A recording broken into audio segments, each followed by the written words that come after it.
Ginoo. No? Sinindiri number 1, begin the day with God. Staying focused on God requires abiding in Him. So, kung magpabiling kita mga kauturan nga nakatuon ang atong mga Panginohino, mga pangunahuna dira sa Dios mga kauturan kinahanglan, may ara kita espiritu nga masinulundon. No, sinisang John 15:5, whoever abides in me and I in him, he it is that bears much fruit. For apart from me, you can do nothing. No? So, hindi ka sa may mga kauturan, pasulit-sulit lamang, pinutang sa Diyos sa aton, na apart sa Ginoo mga kauturan, wala kita mahimo. So, naibaluan ta sa pagkadadlaw, sa aga, sa hapon, sa gabi mga kauturan, ang kadaysa sa aton busy. No? I know your mornings are rush, but kung kita mga kauturan, may ara disiplina sa aton mga kaugalingon, no? Sometimes, hindi malikawan mga kauturan nga busy kita sa agad isa mga kauturan, malimtan na natin ang magpagamuyo. No? Nalipatan ta mga kauturan, nag-spend time or even 5 minutes or 10 minutes dira mga kauturan sa Diyos nga mag-ampo kita sa mga kauturan. Sinigiri, kung gusto ta makapokus sa Diyos, stay focused on God, begin the day with God. No? So, una sa tanan, ang anong himuon mga kauturan, magkilos ang ating mga tuhod, magpangamuyo dira sa Dios, kag istorya sa Ginoo mga kauturan. No? So ang unang pinaka the best sa adlaw mga kauturan nga begin with the day talking to God, kag magpangamuyo mga kauturan tungod, you will have a greater focus on Him throughout the day. No? So kapukusan ng adlaw mga kauturan, kung ginsugdan ta ang mga pag-ampo, pag-istorya sa Diyos mga kauturan, nami siya, ang nami ang aton bukos ng adlaw. Kasi ikaduha, paano ta mag-focus, stay focused on God, remain in prayer.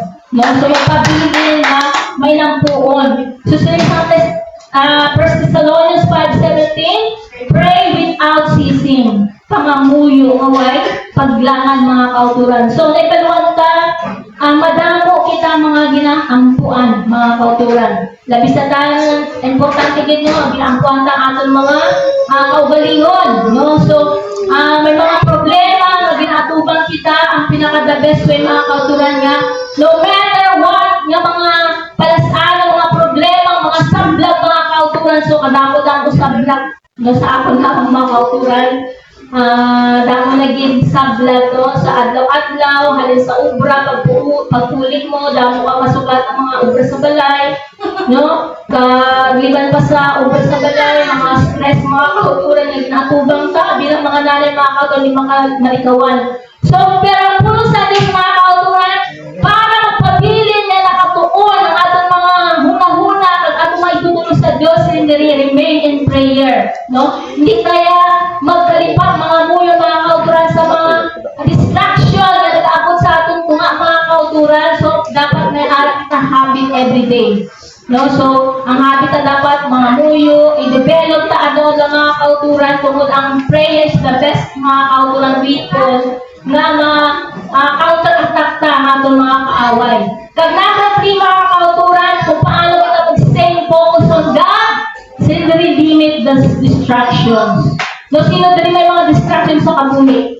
No? Hanan kita mga kauturan, may mga distractions, may mga asap lang mga kauturan sinri. In our spiritual lives, when we fill the spaces with all kinds of conveniences and distractions, it becomes very difficult and even impossible. No? Sometimes mga kauturan, kung may mga distractions sa aton kabuhi mga kauturan, sometimes hindi ta makita, no, mga leading sa Ginoo sa aton kabuhi.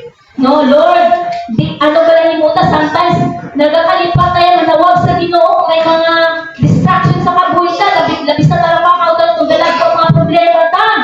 No? So, ang Diyos mga kauturan nagiging gamay sa aton itutulong. Kung may mga problema nag-abot sa aton, may mga distraction, may mga conveniences na nag-abot sa aton. So, sinitiri, we can overcome this by limiting the distractions. No, so malikawan na mga kauturan ang mga distractions sa kabuhay ta kung i-limit ta mga kauturan. kauturan, no? So, siyempre, kabalutan mag-limit, kabalutan ano sa atong mga oras, no? So, kabaluman ta kung ano ang silingalit ni Brother Nuri, balaan mo na ang sala, kung hindi sala.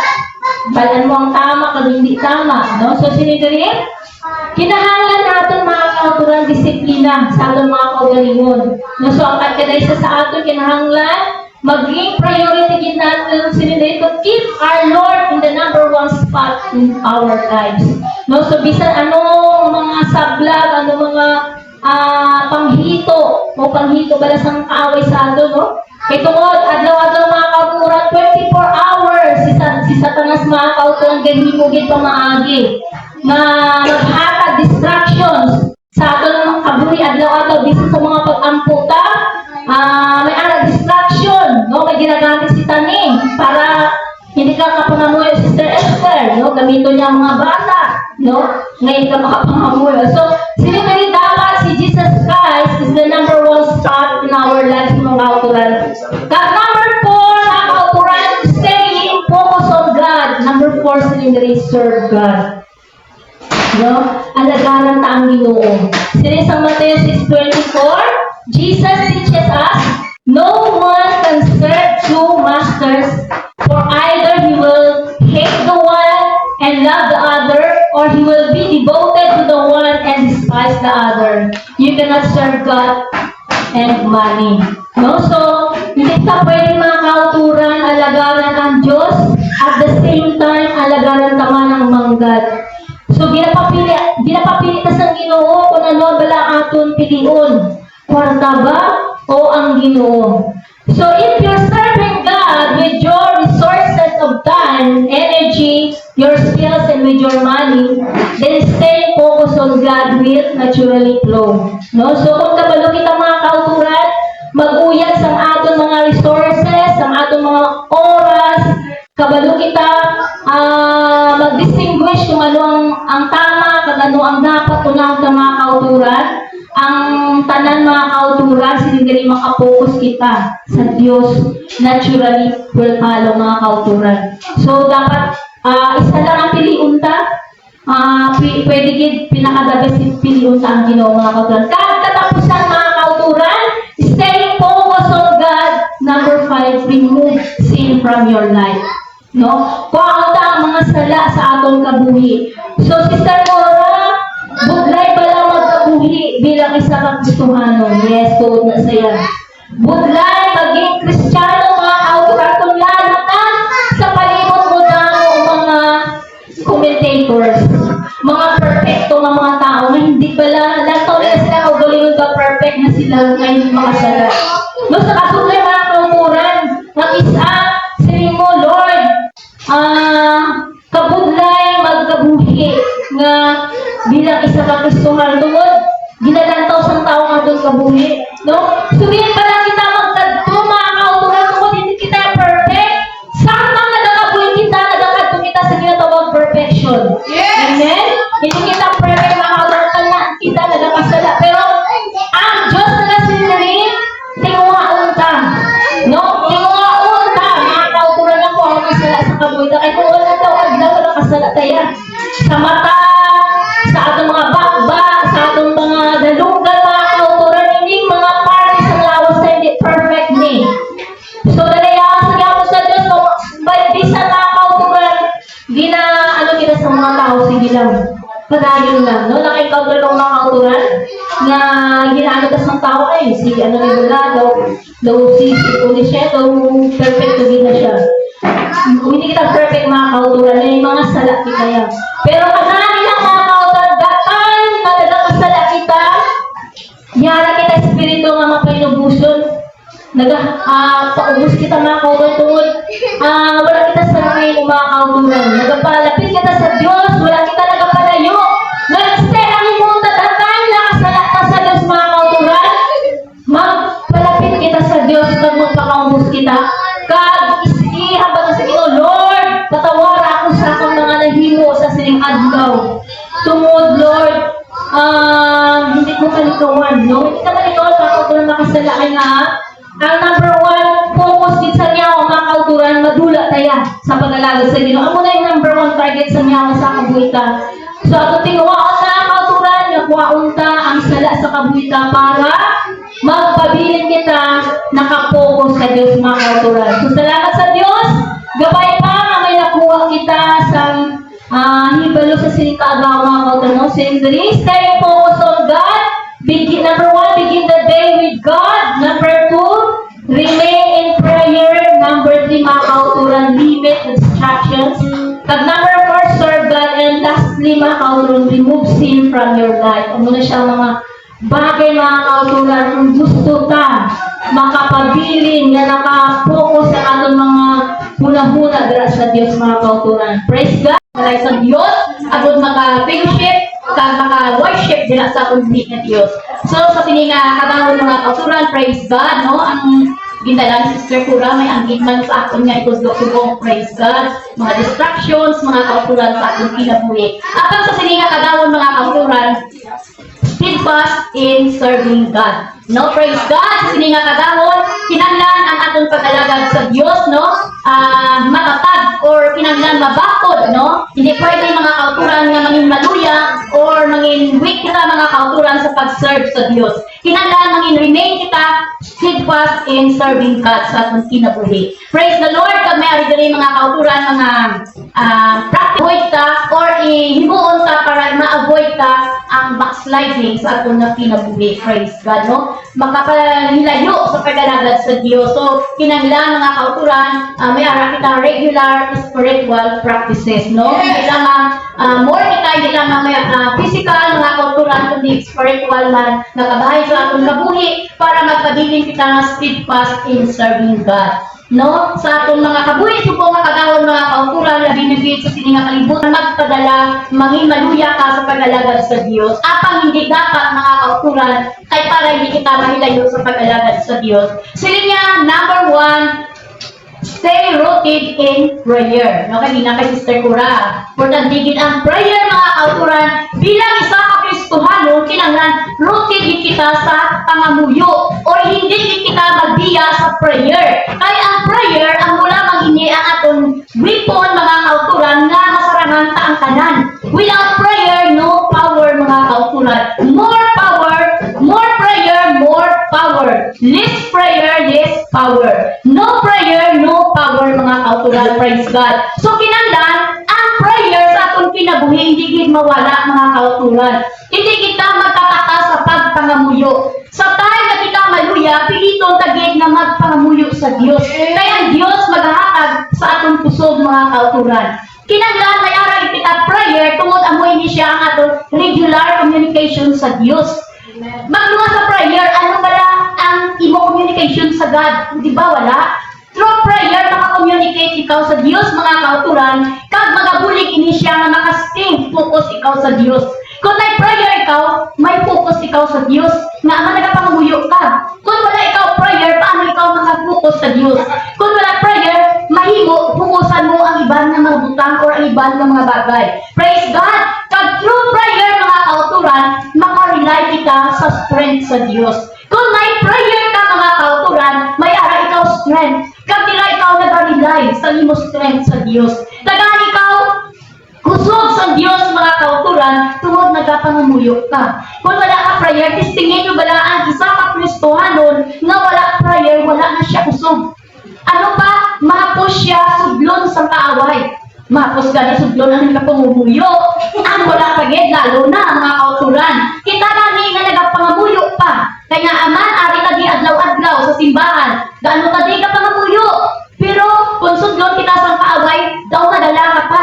How much more wala ka naging prayer? Ano ang imo pamakod mga kauturan? Anong imo strength na ibato sa kaway without prayer mga kauturan? So ako na nga ginahambalan kita, stay rooted in prayer. Hindi lang yan ang mga buyo, kundi rooted. Gapang gamot kagid, gamton mo gid, nga kung sa ginang prayer balahin mo o muging nagamot sa imo kabuhi mga kauturan. Nga mga laptop gid siya, nga ano man makabot sa imo kinabuhi ang prayer, dili gid mahanglab. Kag hindi mo gid pagpabayaan mga kauturan nga mawala sa imo nga kinabuhi. So amoy na ang number 1. stay rooted in prayer, no? Importante gid. Ikaduha, read scripture. Kinahanglan lagi magbasa sa pulong sa Dios mga kauturan.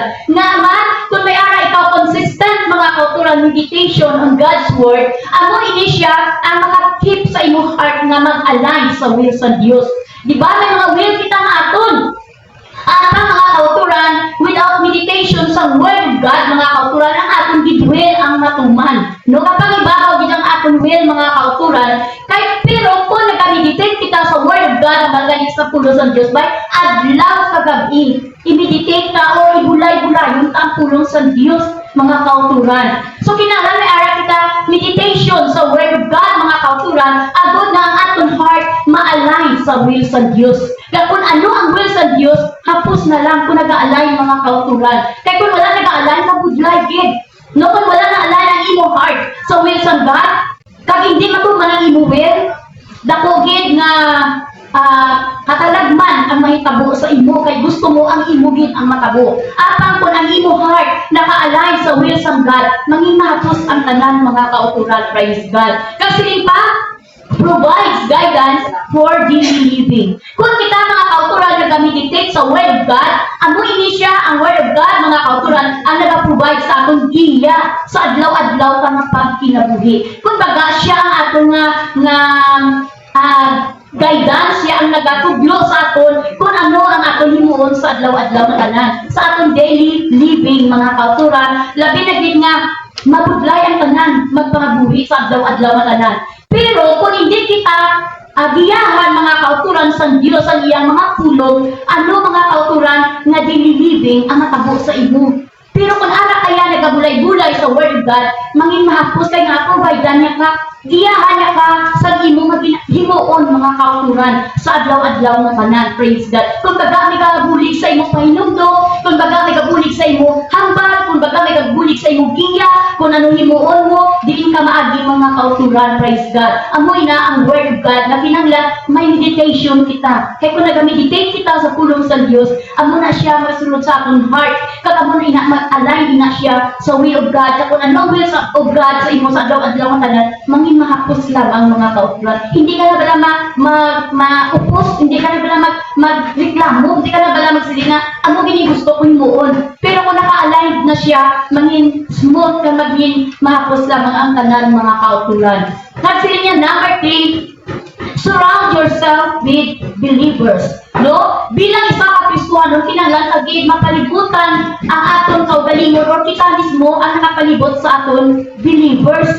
Kung ba base mga kauturan kung kita nga mga Kristohano na surround or napalibutan sa mga unbelievers, hindi na si Sister Kura, no, kabudlay gid nga aman pwede nga mangiparehas ka man sa ila or pwede nga magsunod ka sa ilang mga pagginawi. Wala sang mabulig mga kauturan kung nasurroundan ka sa mga unbelievers. Dapat nakasurround sa imo mga believers. Kaya nga aman, maka-fellowship kaya mga kauturan, kangay subong nasurround kita sa mga believers ang nakapalibot sa aton mga tumuluo. So kung nakapalibot sa aton mga tumuluo, maka-encourage mga kauturan, hindi maka-discourage. Kundi maka-encourage mga kauturan, kag maka-strengthen sa imo paglakat sa pag-alaga dira sa Dios. Imagine ka kung ang na-permi mo na istorya, hindi mga tumuluo, malisin ang imong faith mga kauturan. Kag ang walk mo sa Dios, nagaliliwat. No, imbes nga magmatutong ka, imbes nga ang faith mo garabi, nagaluya ikaw kay nga alain na mga tinaga, lain na mga hilikoton ang inyong ginahimo. Praise God. Pero kung nasurroundan ka, for example, may mga fellowship, may mga conferences, ano na nga nagalakat kita, kaya ang ara nila mga believers. Imagine ka kung nag-imot danay ka mo, may mga testimony ka nga mabatian, may mga word of God ka mga mabatian, nagadayaw ka mo dira sa Dios mga kauturan. Di ba nagka-encourage ka? Di ba nagkakusog ka? Di ba mga kauturan ka puli ka nga may strength ka mga kauturan?